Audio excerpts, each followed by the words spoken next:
Welcome to Her Vision, Her Voice, a show where we celebrate the bold and powerful voices of women, women of color, and women in the LGBTQ plus community who are redefining the music and film industries.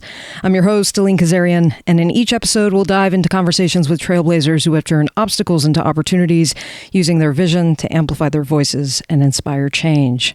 Today, I will be joined by Dani Chavez in the second hour of the show.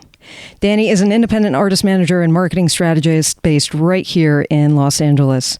She recently launched her own company, Good Girl Management, where she manages rising artists like Thunder Jackson and Isabella Kensington, as well as award-winning photographer Carrie-Anne Older. She's also currently the day-to-day manager for none other than My Chemical Romance. Before that, Dani was at FM Group, working across acts like Chet Faker, Passion Pit, Paris Hilton, RAC, and Neon Indian. She first joined YMNU Group back in 2022, where she led campaigns for artists like DJ Valentino Khan, Loiso, and Young Gravy.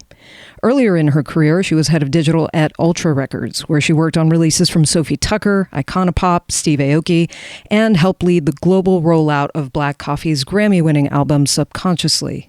She's also worked with the legendary Reggie Osei, aka Combat Jack, and at Shelter PR with talent like Jeff Goldblum and Hilary Swank.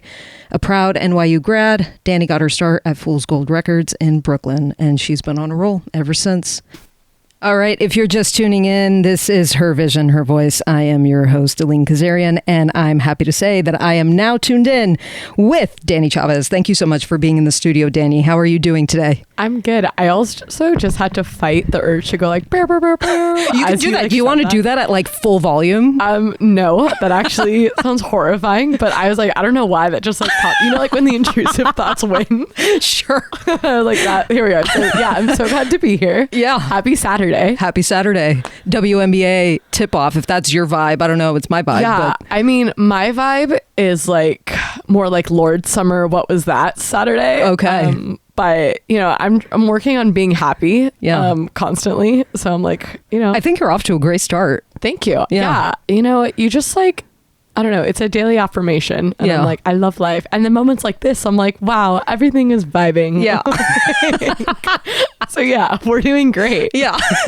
Okay. So the way that I typically love to start off these conversations is by asking my guest her or, you know, their origin story. I want to know what little Dani was like. I want to know what growing up was like. I want to know what influenced you into wanting to even pursue a career in the music industry, or if there was a point in your life where you were like, oh, I don't know about this. So walk us through that story. What was that like? Anyone who knows me from childhood can probably confirm that I have had this personality for my entire life. A fun fact about me is I was a child actor. Okay. And it was mostly for craft services. Like I was like, I love the idea of being on TV and I love free food. That's the way to go. I still feel that way about free food, less so about being on camera, which I think is important because if you're going to be behind the scenes, you have to enjoy that. But little Dani's trajectory. Okay. I went to my first concert when I was 3 years old. Wow. Yes. I don't know many people who have gone to a concert at 3 years old. No. And when I tell you it was for No Doubt. Wow. Yeah. A lot to unpack. Which is awesome. Yes. By the way, fantastic. That wow didn't come in any other sort of No, it's fantastic. It was a wild choice by my mother to be like, this is where we're going. But thank God, because I truly feel like that just set the rest of my life. I remember very vividly, and haters will say she's making this up, but I promise, like, I remember vividly looking around at this concert and just seeing everyone singing and happy and being just mesmerized and feeling a community and feeling something greater. And so I do think that my love for music started there. I was the kid that always wanted to go to the record store. When I got my license, I used to drive to Amoeba Records, 'cause I'm born and raised LA. I would drive to Amoeba Records and just like look at the vinyl, very trying to be like Manic Pixie Dream Girl-esque, slash in the Tumblr era. But I just loved discovering music. I loved artists, and live music, I think for me, has definitely always been where I felt the most connected. Like I love listening to a song at home. I turn on music on a bad day, but there's just nothing like a show. And so that was definitely my first entry to it. I always knew I wanted to go into music. What that meant kind of shifted in my brain. At one point, I wanted to be a music journalist. I wanted to be the editor-in-chief at Rolling Stone. And then I was like, that is like 30 plus years. And like, I don't know if I love writing that much. I love saying LOL unironically. And I feel like you can't do that when you're writing like, is also very hard. I don't know if people really realize how difficult it is to actually sit down and write something. Yes. Well, and also I love writing when it's just me writing. Like the idea of someone being like, well, I'm like, okay, well, that's not, I mean, someone would say that means I don't take feedback well. But I just like, I love writing, but I was like, this is just not for me. And so I went to NYU. I got my first internship freshman year at Fool's Gold Records, which is a label founded by A-Track and Nick Ketchubs. It was in Brooklyn. There were 7 people on payroll. So I was basically the unpaid assistant, which was an incredible opportunity because we were doing live events. I was monetizing YouTube videos and just, wow. It was wild. Like, what year was this? This was like 2014, 2015. Yeah, that tracks. And it's funny because Dave and I have talked about this, and he's like, Emily, I've known you since you were 21. And I was like, I was 18 actually. And he was like, wait, what? I was like, yeah, no, it's wild. The keys to the kingdom I was given so young. But it showed me like what record labels did. And so that, I think, was my first real entry point into the business side of music. And then from that, you know, I tell people a lot when they're trying to figure out how to join music, once you get the first cosign, the rest becomes easier. So from Fool's Gold, I then started being a PA for Combat Jack, who is a hip hop podcaster, specifically during his partnership with Spotify. So that was a cool experience. And then from there, I did personal PR, which was miserable, but then showed me I wanted to be in music. So then I went back to the label, and then through the label, I got to know management companies, which is how I joined a management company to do marketing in-house there. To that point, I was like, I'm doing all the work, but not getting the cosign. So let me move into management. And then here we stand today. So music has always been my passion, my comfort, where I feel most at home. How I kind of got here, I think that's the cool thing about being a manager is there's really no one size fits all track. And it really is just a matter of where do you fit? How does the path lead you, the Golden Brick Road? And are you willing to answer emails on vacation, which I think is like the most important part about being a manager. And I imagine taking calls at certain hours that, you know, might not really be ideal for you or anyone who is in management. Yes, it's funny because I do believe in work-life balance. And, you know, last year I went to a national park and I was like, I will not have service for 7 days. That is amazing. It was incredible. And I literally was like, it's not me. It's the national, blame Yellowstone.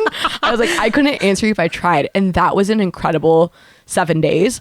I haven't had 7 days of, and there was no Wi-Fi in the hotel either. Like I felt like Beth from Yellowstone, minus like some of the chaos, but it was fantastic. And I really needed those 7 days. Like this is the first 7 days since at that point, probably like 10 years that I had ever disconnected. Wow. And I really loved it, came back, recharged, ready to go. And I think for me, like that was also 2 years into being a manager. So I really realized at that point, okay, this is important to do. So now, I mean, I haven't done that again. I probably will not do it this year, but you know, it's a luxury, but I'm like, okay, every couple years, go do a quick little reset. And then in the meantime, you know, I buy cold brew every day and that's my like little treat. Yeah. I mean, it's definitely not common practice, unfortunately, to step away from the job, especially when you're in management. And I think that that's actually probably detrimental to everybody's mental health and just to your overall health. So that's something that I would hope to see change over time, and with younger generations coming in, that they would focus on wanting to change those norms, you know, a little bit. Yeah. But I mean, it's also hard because we live in a world where you really are reachable at any time. Like I think about my parents because both of them were working, you know, my dad's from Mexico, born and raised on food stamps in East LA. Like he grew up with the hustler mentality. But I also point out to him often, okay, well, you had pagers, respectfully, when you were starting your career. Like there was a point when our parents were growing up that even if they were working 24/7, they technically left things at the office. Whereas now our generation, there is no oh, I'm letting this go. And so that's why, I mean, I'm all about the national park system. I'm like, get to a place where you can't have Wi-Fi, or go to a time zone that is so inconvenient it is impossible to do work. And those are the only 2 times you will have a break, unfortunately. For now, at least. Yes. Until we see if things will change over time. I mean, who knows? But I'm curious to know what your background in both music and in PR, how those 2 worlds have influenced the way that you approach artist management now, because they are different, but they are also very similar. So I'm curious to know if there were elements from both of those industries that you were able to, pick and choose and bring into the way that you approach artist management. Yeah. Well, so when I was at NYU, my major was called Media, Culture, and Communication, or Communications. I always forget if there was an S or not. Bachelor of Science, ladies and gentlemen. But it was essentially the study of how messages get marketed to people. And that, it's funny because people often think, oh, I must have majored or gone to school for music, but I just kind of chose the major that would allow me to have flexibility and have a job my freshman year, because the other programs were so strict. So it started in college of me understanding, okay, how do we mass market? How do you send messages? How do you do implications, for lack of a better word, and the power of subconscious branding. And so from that, when I did personal PR, which, I mean, some people don't know this, but essentially I was like hired by the actors and actresses to do their PR. And I worked at this all-female company. It was very cool. Not for me, great experience, would never go back there. But, it taught me the importance, I guess, of word choice and details. Like when you are in personal PR, I remember crying on my birthday because I mistyped like a car confirmation number. And at the time, and still to this day, that was an insane thing for one of the bosses to get mad at me about. However, it taught me the importance of details. Like it taught me to double check, to call companies and to see if I got the right information. Like it taught me just to pay attention to the little things that I just don't think I really had a respect for. And when you are launching an album campaign, when you're looking at the successful campaigns that come through, like every single part of that campaign, every detail's accounted for. I think Charlie XCX, obviously everyone knows Brat Summer, but the fact that, every album cover changed, that was not a subliminal detail. It was a detail because now the theory is that eventually the real Brat cover will be revealed. Like, when you're into these important artists who are building worlds and building stories, paying attention to details is so important. And so I do think that I was trained to look in between the lines. And also, unfortunately, women in the press, you say the wrong thing and it runs for God knows how long, and artists aren't really allowed to make mistakes anymore without it being recorded. So I do think knowing PR, knowing what type of outlets to look out for, knowing how to kind of read between the lines when someone's submitting a question, like all of that really has helped me in protecting my artists, especially when dealing with different territories. Like Australia is famous for having brutal press. Like their paparazzis will follow, like I remember they were following Millie Bobby Brown and her family on vacation. They do not care. So I now consciously am always like, okay, if we have an artist going to Australia, triple check everything, ask for approval before.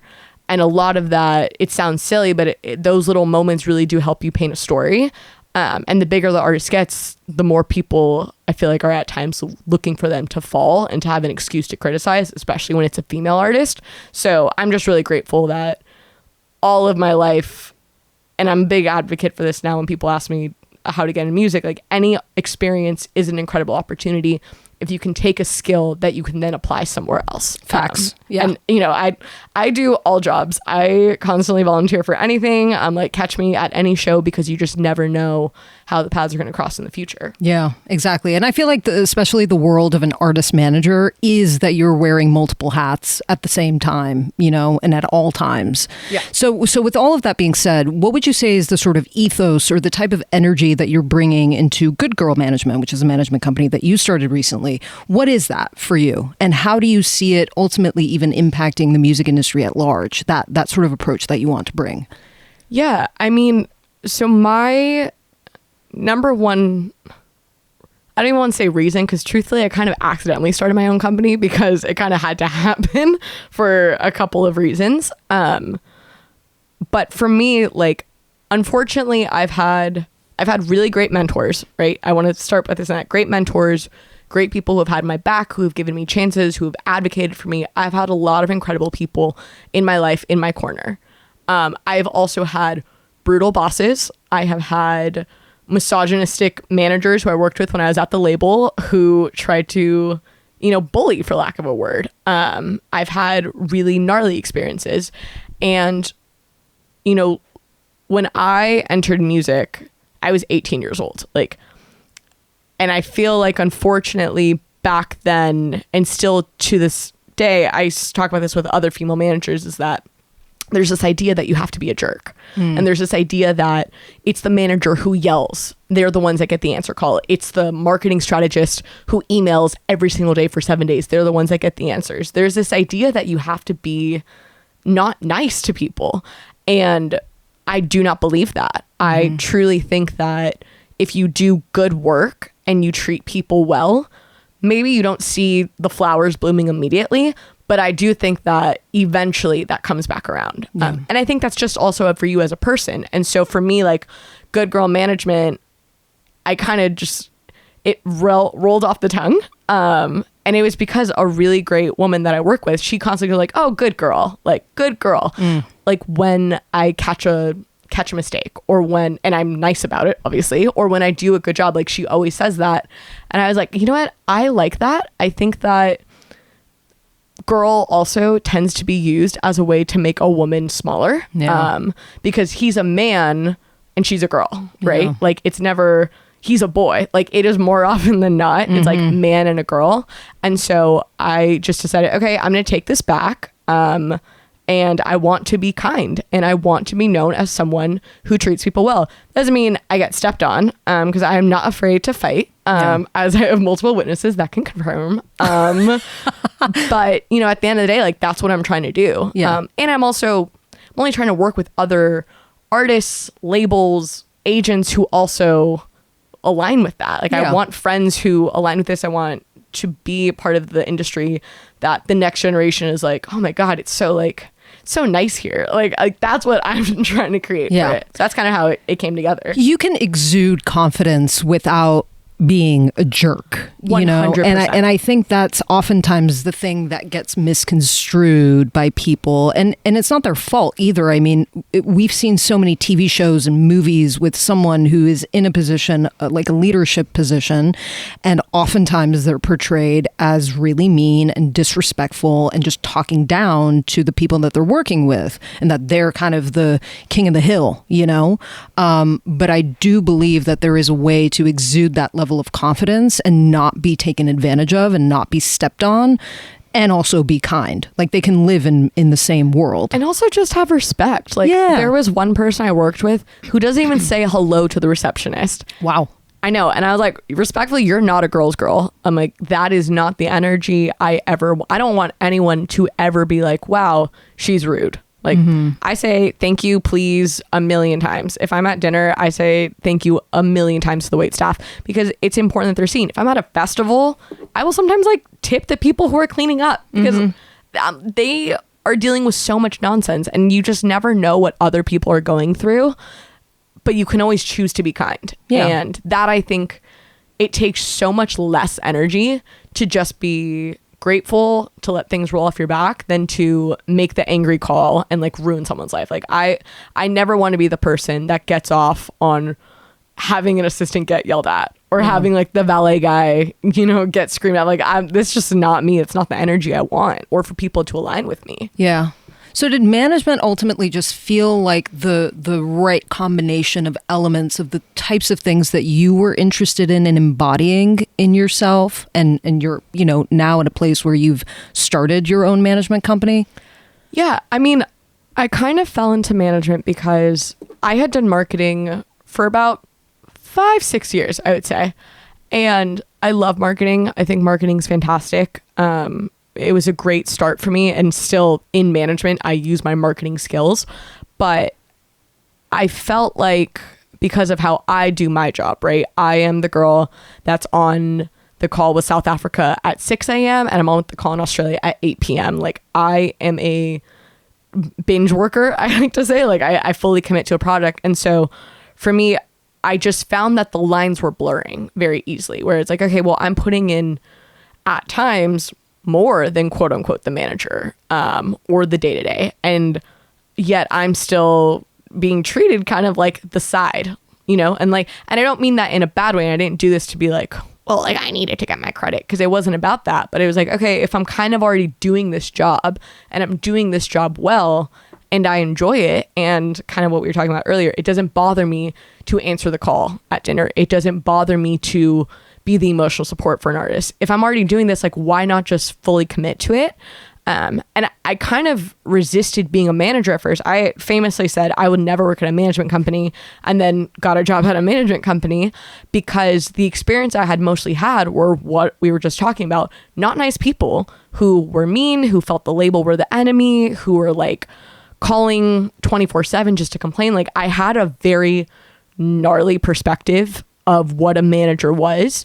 And I'm incredibly grateful that I kind of just still gave it a shot anyways. And now, I mean, Stacey Fast, who I work with, I told her the other day, I'm like, you are someone who has a life I want. And she treats people so well.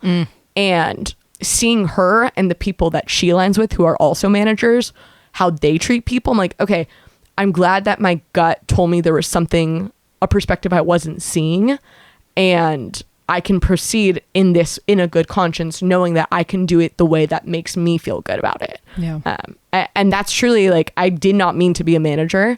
I just kind of fell into it. And now, I was telling someone the other day, like, I feel very at peace with where I'm at. I want to grow. I can see where I am in 5 years. But in general, like, I know life's never going to be perfect, but I feel really happy right now. Yeah. And it seems too that the way that you've described your background and the experiences that you've had and the place that you're at now, that it almost feels like a natural fit for you to be in management, even though you were at one point completely resisting it. But it feels like that perfect combination of all the skill sets and the experiences that you have had. So correct me if I'm wrong, but you also do day-to-day management for My Chemical Romance currently, correct? Yes. So, that is Stacey, who I work with, who's, I don't know, she's definitely not listening, but Stacey, I adore you. Well, shout out Stacey. If she is listening, she can listen to it afterwards. No, I'll be sending her the link after, for sure. I'm like, tune in. Yeah. So I'm curious to know, for those of our listeners who don't really understand what day-to-day management is compared to being an artist manager, what is that like? And then what are some of the maybe more unseen things about being a day-to-day manager, and especially working with a band like My Chemical Romance? For better or for worse, management there's no like set job description. Like, I've worked with Passion Pit, for example, and by the time I worked with Passion Pit, it wasn't a band. It was Michael, who is Passion Pit, and then he hired other parts to be the band. And so an experience like that, right? Like, someone who's not on album cycle but was touring, it was very much logistical. There's a couple of anniversary campaigns, and that I was technically like day to day for, but it was really just a lot of kind of pushing things along. I will say I worked with Chet Faker, and like for that, he has an insane touring business. Again, also did an anniversary tour. He had an album coming up. So it was everything from commissioning music videos to finding the videographer on tour to advancing. I led pop-up shows in Argentina live from like my niece's soccer game. Like, there are truly like so many random things that I've done in like quote unquote management. I guess the big difference is that, and I even hate the term day-to-day, because when you dive into some of these companies, you find that the day-to-day really is the person that is doing most of the work. Yeah. But you know, in theory, how it was is like, the artist manager, this is your client. And then your day-to-day is the team you're building to support them. So Stacey, she's worked with My Chem for, I don't even know how many years, but so my job is supporting her and supporting the band. So in this, like, you know, obviously everyone knows we have a summer tour. It is going to rehearsal. It was aligning another vinyl reissue, like working with the label. Like, it's literally all of the day-to-day random things that kind of come through. What I also love about Stacey and the best managers in the industry is that even when you're the manager, you're still looping in your people to work on it. You know, and that I think is a really important distinction, because I have heard horror stories of friends who they are quote unquote the day-to-day, right? Except the manager makes it that the day-to-day is only getting coffee and they're going to get lunch and they're not sitting in on the label meetings. That's not a day-to-day. That's a personal assistant. Yeah. And you should change the job description, because that's also just not fair to someone. Yeah. So, you know, luckily from my experience as a day-to-day and artist manager, the role honestly is pretty unanimous, because I work with people that they don't let the quote unquote boundary of the title stop from doing it. Pretty much everywhere in my career, it's been the situation where if you were down to do the work, you could do the work. Yeah. And so that's how I am. But I do know that like some companies are very structured where it's, you know, day-to-day 2 is only responsible for personal errands, and day-to-day 1 is the one that is going on tour and is helping this, and then the manager is the one that's making the calls. And then I know other teams where it's like the manager is focused more on growing the company's business or growing the artist on the bigger deal side, and the day-to-day pretty much is the manager and making the calls 24/7. They're the ones on the phone with the artist. So it kind of just depends on the project. Yeah. I will say like my chem's great because it's men in their 40s, whereas like I've worked with artists who are in their 20s. Very different experience from a maturity standpoint and also demographic. You know, the parties are different. The requests are a lot different. But I have nothing bad to say. The guys are incredible that I work with, and I love my chem to the show. So it's kind of funny because I feel like, and we were talking about this a little bit off air too, but I feel like our lives have kind of been running parallel in this weird sort of way, because at one point you used to also work at Ultra Records, correct? So you were the head of digital at Ultra Records, which you probably worked with Eddie Sears, who happened to also be at Winter Music Conference. We both happened to be at Winter Music Conference in Miami. Oh my God, this past March? All three of us were at Winter Music Conference. I was on a panel with Eddie. You were on a different panel, but we didn't connect because I was there for only 24 hours. Oh so I didn't really have much time. Yeah, no, you were locked in. I mean, that was also my very first time in Miami, so I kind of hate the fact that I couldn't spend more time. Go back ASAP. But it was in and out.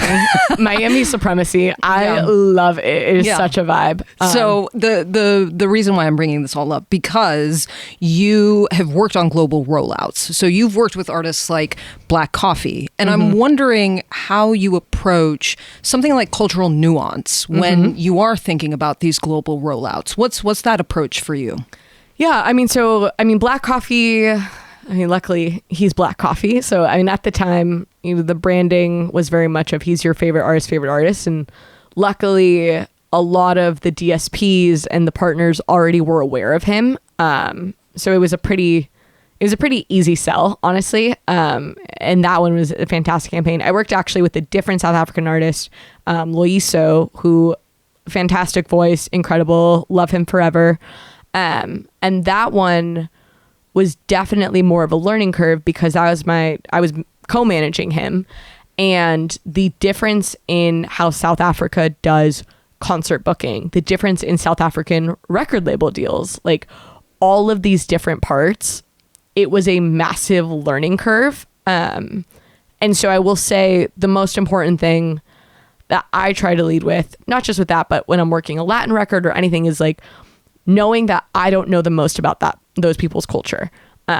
And I think sometimes managers think that they need to know everything. They need to have the answer. No, like I am so for hiring a team on the ground. I'm so for collaborating with people like on there. If they understand that this radio station, even if to me, it doesn't look like it's a big move, but they're like, no, this is the feeder station. Okay, I trust the South African team. And I kind of do that with everything because the reality is that we don't know everything, and ChatGPT and Google can only tell you so much. So yeah, I'm all about trusting people for it. And also the best records, they get worked locally for a reason. Like if you go have an album fingers crossed, but in theory, your label should be like, okay, here's what the UK team is doing. Here's what South America is doing. Like, you want those nuances. And I think it's important for the manager to listen, but also protect your artist. Like, if the offer for the show is like 10 grand and it's in a seedy village, like, even if it's a bigger, feeder to a bigger idea, like, you gotta read the lines and like protect your artist. But similarly, like, if someone's saying, hey, this is what you do so that we get Osheaga, or this is what we do so that you get Leeds Festival, like, listening to the team there, it is important. And that also just goes down to trust and like working with people that you trust are giving you honest answers and not just trying to get the sale or not just trying to get a favor for a different artist. That's why I think it's so important to invest in the relationships that you work with so that you can have these honest conversations, and have faith that whatever decision you make, you're all on the same side winning. Yeah. I want us to dive a little bit into mental health, because that was something that we talked about when we were communicating prior to today. And when I was thinking about this question, I was constantly thinking about how in the music industry, there is always this sense of bravado. Like you always kind of just have to be on, you have to show up to all the things and just have that sense of, bravado all the time. And I'm wondering how you approach that space with the idea of, well, I also need to get my rest. I also need to just tune out of all of this. What is your approach to not being burnt out? Well, I was very blessed to never have FOMO. Like, I was blessed with the gift of not getting FOMO. If I'm not invited to the party, if I'm not invited to the dinner, like, I'm good. That I think is like a huge reason. But I mean, to be honest, part of why or how I'm able to have these boundaries is sobriety. When I was still drinking, anything with an open bar, I was like, I'll be there 7 nights a week. Like, I will hustle and go there. And now in sobriety, I know that I can never let myself get too hungry, angry, lonely, or tired. So if my gut is like, this is off, I will cancel it. Like, I've canceled trips before, 2 days before, because I'm like, yeah, this is just something inside me is telling me that this is not right. So I trust my gut a lot. And I also just have faith that, like, who I'm meant to connect with, I will eventually meet them down the line. Like, you hear these stories of artists or managers or whoever, like, oh yeah, like, we were parallel paths for like 20 years and then it finally made sense. And I feel like you also hear that a lot in like relationships and like love relationships, but I think it's true in the industry part. Like, if I'm meant to be at a certain place, there is nothing that can stop me from getting there. And so that's for me. Like, I just try to hold my boundary. And I also, this is going to sound kind of cynical, but I think it's important to know the difference between industry friends / connections and like your real people. Like, my best friend is from college. Her name is Ali Garcia. I love her. She does not care what I do. Famously hates to say she's with the DJ. Famously like refuses to go to shows unless I beg her. Like, that's just, she doesn't care. And that's my best friend. Like, that is who I'm calling in a crisis. That's who I'm calling on a bad day, good day, whatever. And I do have like very, very close friends in music, but I also know that it's still slightly different. And that I think is important for people to remember, that like, if you get humbled, like the amount of people I know who, when they lost their job title, suddenly never on the guest list, suddenly never getting the emails, like, it's a bummer fact about this industry, but it is a fact about it that like some people are there for you as long as you have something to provide for them. There's a lot of self-interested people in the industry, which, I think is the same in any aspect of the entertainment industry. It's just, unfortunately, that's how things are. But I think even if I were to think about other industries outside of entertainment, there are probably a lot of people who are approaching their work in that same sort of way.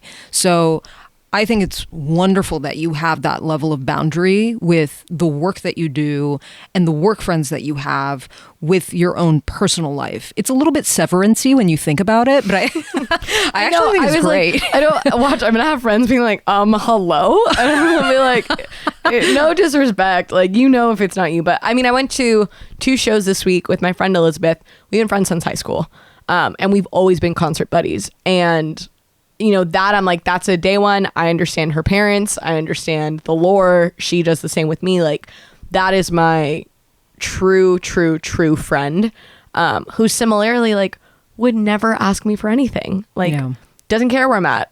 Again, famously does not want to be on the guest list. And that I do think it's important to have those grounding people, because also, contrary to popular belief, we are not curing cancer in music. So it's also good to have people outside the industry who are like grounding you, reminding you like it's all good, and this little bubble that we all work in, it's not the only one that's out there. Yeah, I think oftentimes things are blown up out of proportion, and then we feel like it's going to be detrimental to the rest of our careers, when in fact it's just like a blip in the universe compared to what could actually go down in real life. Not to say that this isn't real life, but like it is so small in comparison to what is actually happening in the world. And music is a very powerful form of art, and it changes people's lives. Yeah.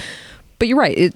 We're not curing cancer, so it's not a big deal at the end of the day. I mean, that's why, like, when people are talking about self-care, making sure, I'm like, if I miss a call, no one dies. If a doctor misses a call, someone might die. Yeah. And I'm like, and that is like having the honesty of yourself of like, hey, like, if I'm at capacity, I have no choice but to tell people, because I also owe it to everyone I work with to work at the level they deserve to have me. Like, I don't like half-assing things. And that's literally why I became a manager, because I was like, well, I can't dial this back to just be like in this little marketing box. So I might as well commit to the bit. Yeah. And here we are. Yeah. Let's talk about your sobriety a little bit. You've been sober for 3 years, right? Yeah. So, 3 years and 2 months. Congratulations. My app, actually. Your app is counting.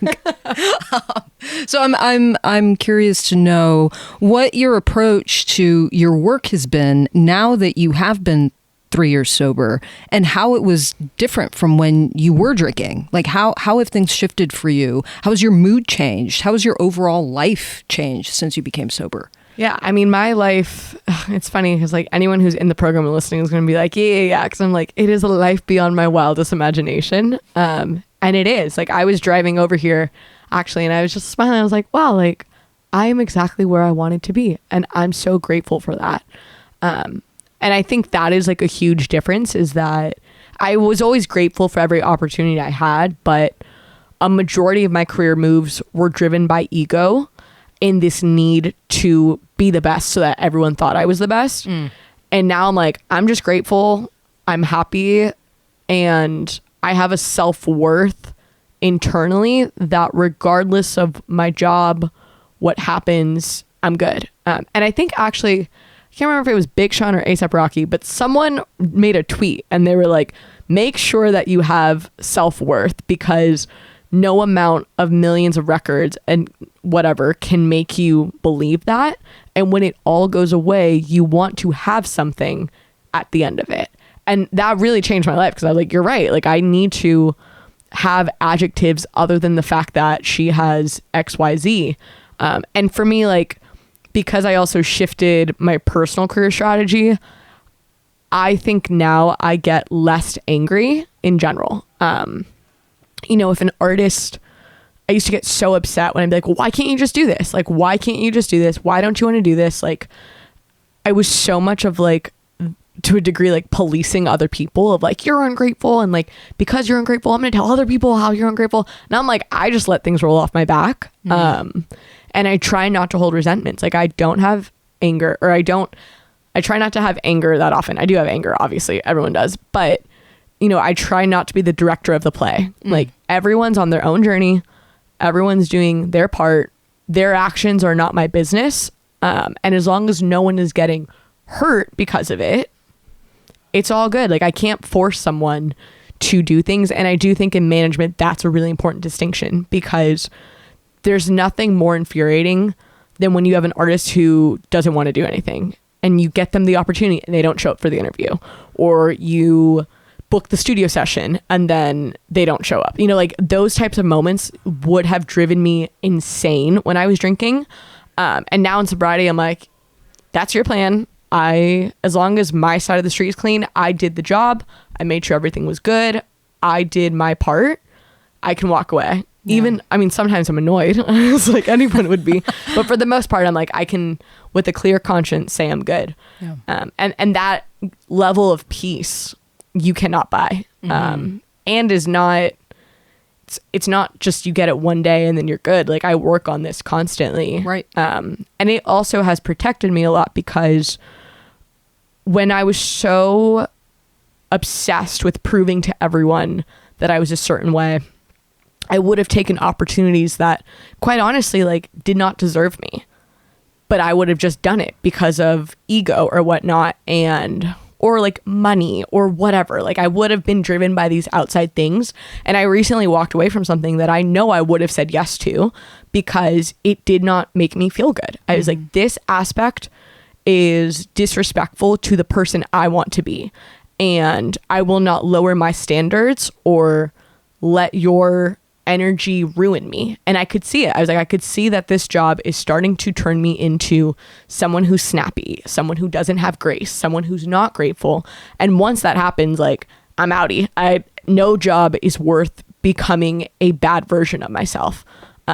So like, you know, that I think is a huge thing, is that having the faith that I can walk away from things and that it all works out, because I can't control it anyways. You know, that gives me a peace even in like the dark times when I have to cut off a client or I have to like block someone on Instagram. Like, you know, it gives me a peace there. Was there a specific moment that was almost like a wake-up call for you when it came to finally realizing that you wanted to be sober? Yes. I mean, I remember I had like an embarrassing night of like texting my ex, like, and like it sounds silly because it's like, okay, really? But like it was so much more that I remember being angry that night, texting my ex, getting angrier, and then like taking out on other people. And for me, that was the turn where I was like, I do not want to be, I remember waking up in the morning and be like, I don't want to be the person that when they're angry, they take it out on other people. And so I need to fix this. And I literally immediately Googled like New York AA meeting. And I found one at 11 a.m. Now You Understand group.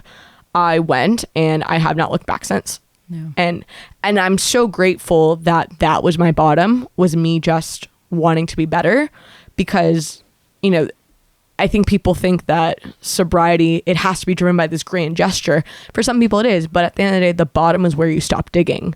And for me, that was it. And it was the best decision of my life. And I have no regrets at all. Like, and I also have no doubt that I'm where I'm supposed to be. And so that makes it easier too, where I'm like, okay, I show up for people and I say thank you. Like, that is way better than any other version of me. Yeah, and that small thank you, I don't know if people really realize this, but that small thank you can literally make someone's day, especially if they're having a bad day, because you don't know what's going on in people's lives, you know, but being able to take that moment to just give that small piece of attention to someone and show your gratitude for who they are and what they're doing and how they're contributing to something is so massive, and it all just continues to add up over time. Yeah. You've talked that when we were, you know, exchanging emails and texting each other, you had talked about being passionate about imposter syndrome and overcoming imposter syndrome. I am wondering when you noticed it in yourself, when you noticed those moments of, oh, I feel like an imposter at this moment, when that started happening and how ultimately you took the steps to overcome that feeling, or if it's something that you still deal with on occasion. What does that look like for you? Yeah, I mean, I think imposter syndrome was very ingrained in me because I'm Mexican and I grew up in mostly white neighborhoods, and I went to a Catholic all-girls school that was mostly upper class white people. And so I always kind of felt like the other. Like I remember I was in high school, because I'm first generation to go to college, and I marked that on my application, and a girl was like, "Oh, you're so lucky you get to put that." And I remember being like, hello? Like, I mean, I totally just hit the microphone. That's how like jaded it was.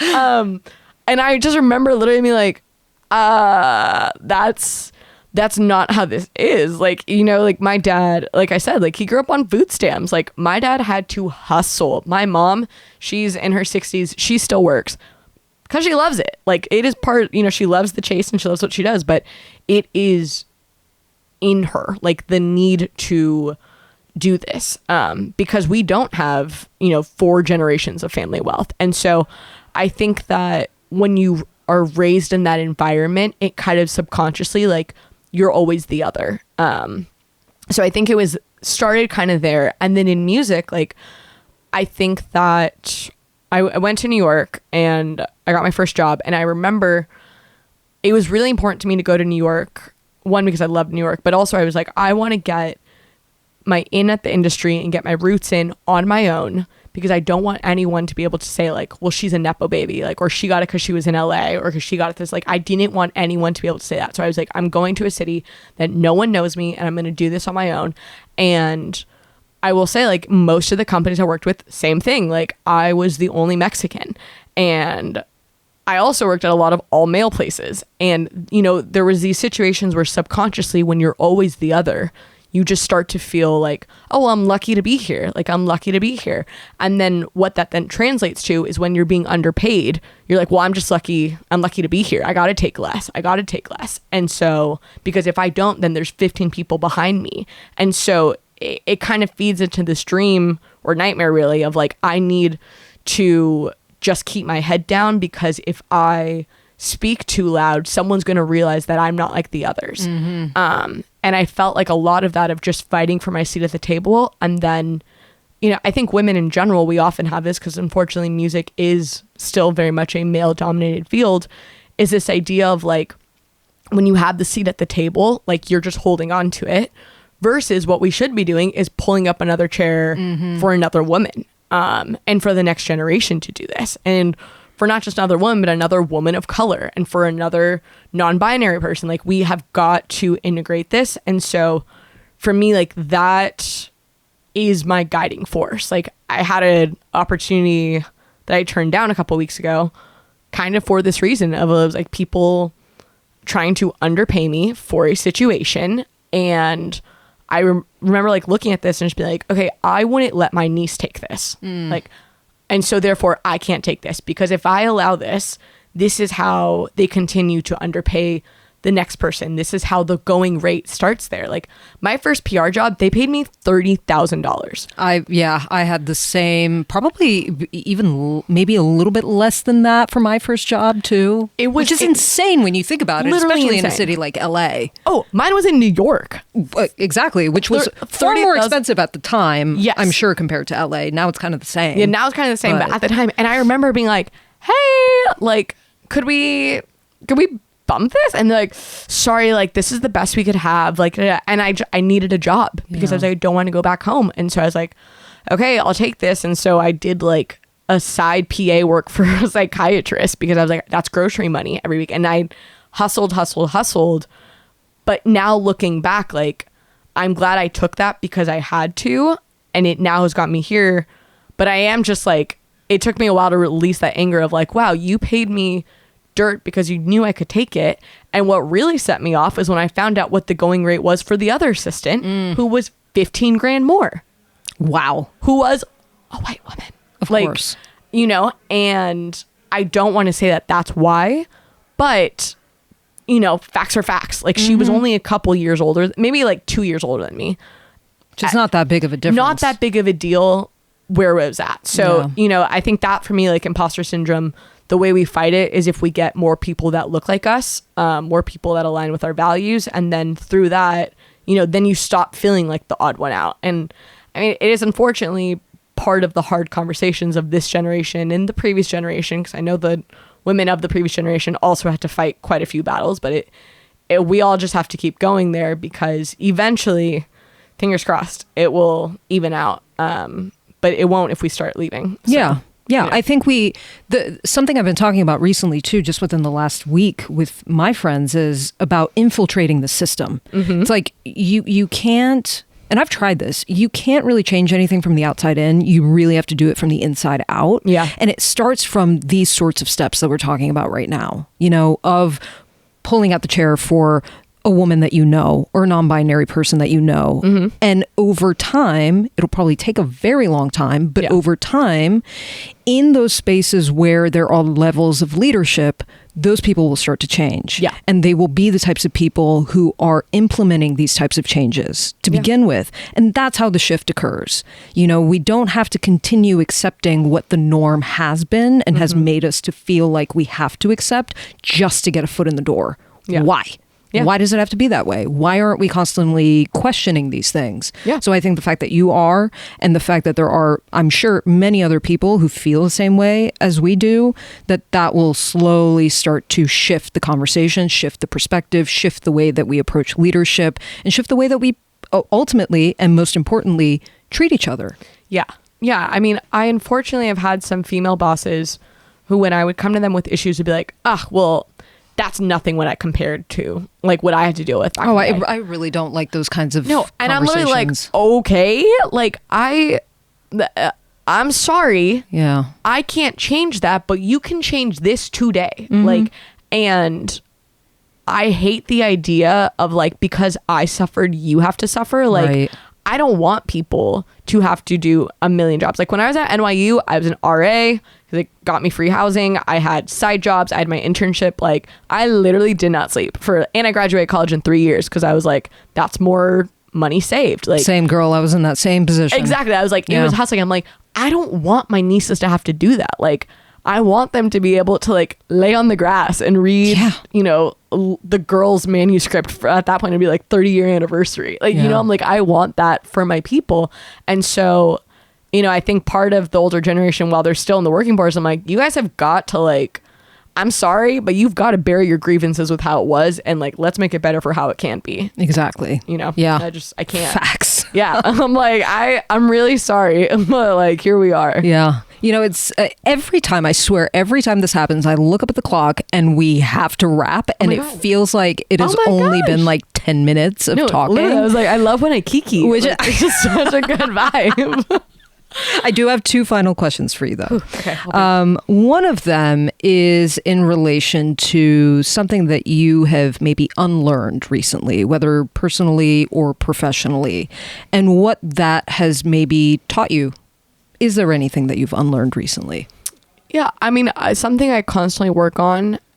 There's this phrase where it's like everything I let go of had claw marks in it, and I feel that deeply. Like the need to just like be a little delusional. I'm like, oh, that's not the reality. And then it's like, no, that is the reality. Like that's something I'm constantly working on, of like, let go and let the universe be. I'm pretty good at it, but every once in a while I'm just like, no one can see, but my hands are like making claws. Yeah, making claws. Yeah. So that I think is like something I have gotten better at. I think also unlearning the fear to a degree. I just, I constantly have to remind myself that every opportunity that I thought I wanted but I didn't get put me to something greater. And so I used to get these awful anxiety attacks of like, well, what if it doesn't work out? What if it doesn't work out? So like fear of the unknown.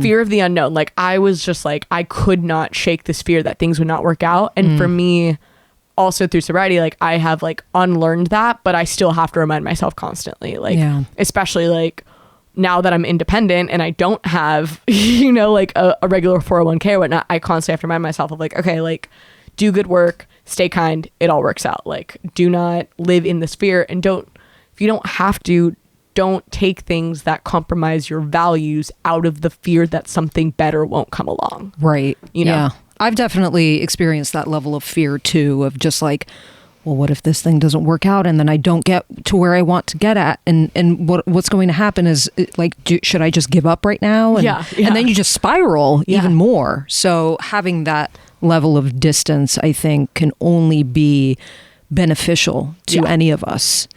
My last question to you, and this is something I love to close out the show with everyone, And that has to do with legacy and what you see your lasting sort of, impact being, not only in terms of the work that you've done in the music industry, but also with the people that you've worked with and the impact that you've, had on them. Yeah. I mean, especially with like the young women I work with, I really try to prioritize to them. I'm like, do not let this industry make you cruel. Like, for me, that is the number one thing I focus on people. I'm like, do not become one of the cruel people because you think you have to. Like, hold on to the good energy. I think about a lot for my legacy, and like, at the end of the day, like, when you're a manager, you can do a lot, but it is the artist album. It is not your album.